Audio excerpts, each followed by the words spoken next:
Hi friends, it's Udaya from Backyard Garden Highlights. Hope you guys are doing great today. Today I'm planning to share an update on begonias. Today's date is May 8th and you can see this begonia plant I planted on March 27. So it's almost more than a month now. So I planted two bulbs. So one has grown nicely and the other one is just popping up.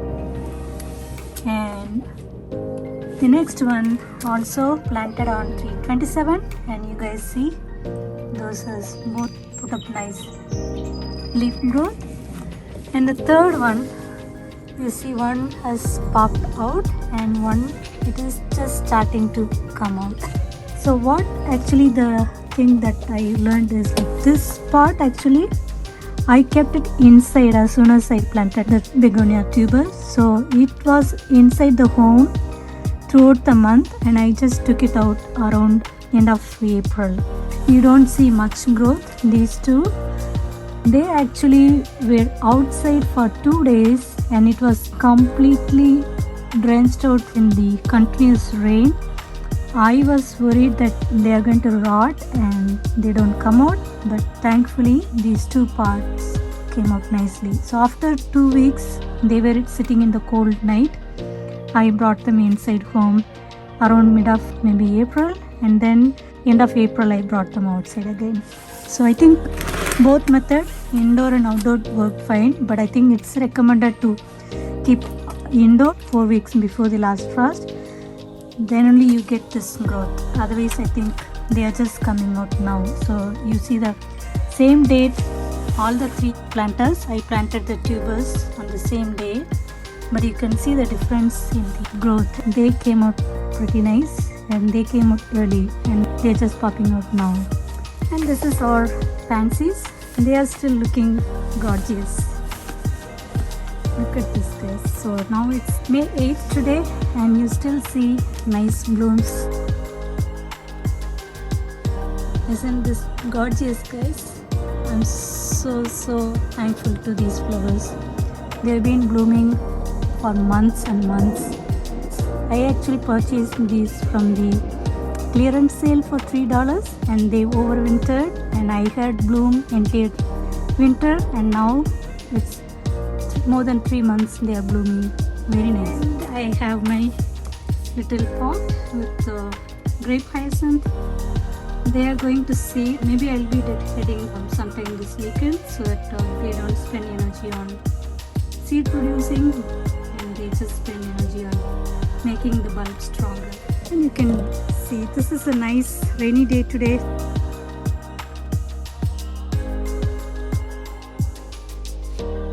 Look at this beautiful knockout rose. Nice. So it's just a 1-year plant. Look at the amount of growth it has put up. I'm very much impressed with FastTreeGrowth.com. It's amazingly growing very fast. I'm so excited. Let us see how to pre-sprout the begonia tubers. Begonia tubers are shaped like a bowl. Sprouts emerge from inside the cupped area and roots form on all sides of the tuber.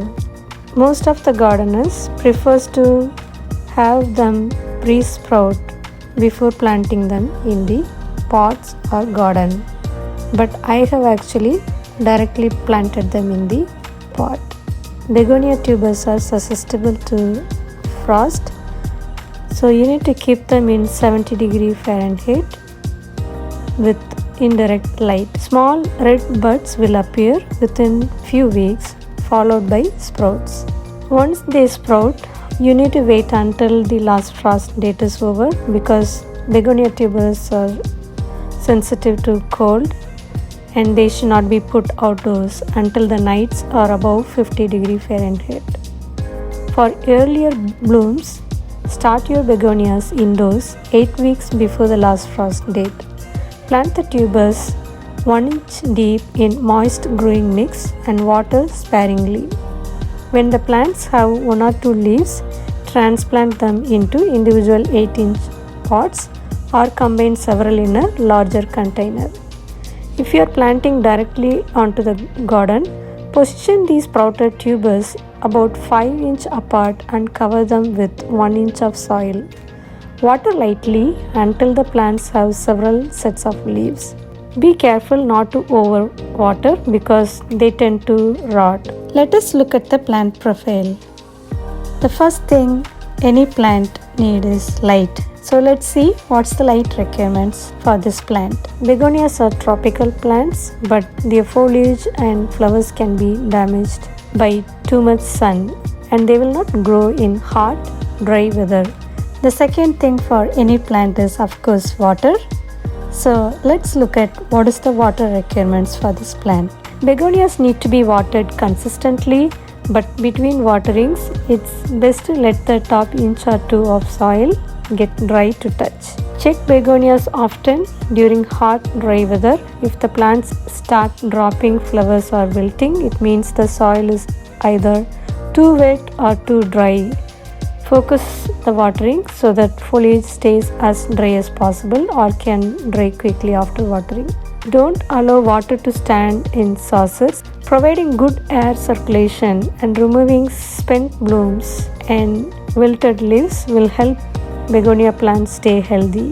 Now let us look at the soil requirement. If you are planting your begonias in a garden bed, make sure to choose a spot with the right amount of light, well-drained soil. If you are growing them in pots, use a high-quality humus-rich growing mix. Now let us look at the fertilization needs. For maximum flower production, fertilize the begonias weekly with quarter-strength liquid fertilizer. That's it for today, guys. Hope it helps for some beginner gardener like me. Thank you for watching. I'll see you in the next video. Please subscribe to my channel.